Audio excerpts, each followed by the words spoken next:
Hei, oleme täna kesklinnas, et uurida, kui digiteadlikud meie inimesed on. Let's go! Poisid, kas ma paar küsimust võin küsida? No küsime. Kui internet kaoks homme ära, mis oleks esimene asi, millest sa puudust tunneksid? Videomängud. Videomängud, Kas oskaksid ilma Mapsita siit näiteks Pärnu randa minna? Ütlen ei. Ei. Ma arvan, et saaksin hakkama küll.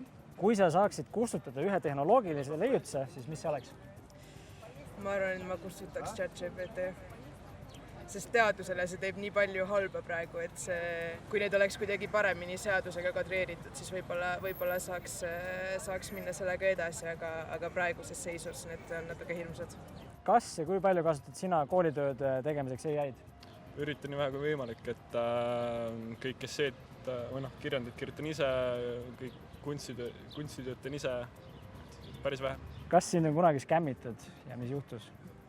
Mind on üritatud, aga mind ei ole skämmitud, sest ma olen ise varem tähele pannud seda. Mitu parooli teil on erinevates kanalites või kasutate ainult ühte igal pool? Üle 10. Aga mis su parool on? Kaval. Kas gümnaasium või kutsekool? Sõltub, mida sa tahad. Kui sul on kindel nagu eriala, mida sa näed, et sa tahad tulevikus teha, siis minu arust mul pole kutsekooli vastu ka nagu midagi, aga kui sa ei ole kindel pärast põhikooli, siis gümnaasium on niisugune hea alus ja põhi, kus sa saad kõigest midagi. Kirjelda tehisintellekti nii, et ka vanaema saaks sellest aru.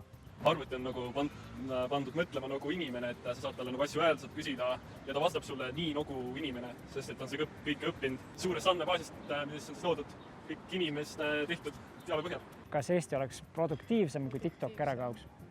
Ma arvan, et ikka oleks jah, sest tänapäeva noored ikkagi veedavad väga-väga palju aega TikTokis, aga ma arvan, et koos TikTokiga peaksid ka ära kaduma YouTube'i shortsid ja Instagrami reelsid, et see töötaks.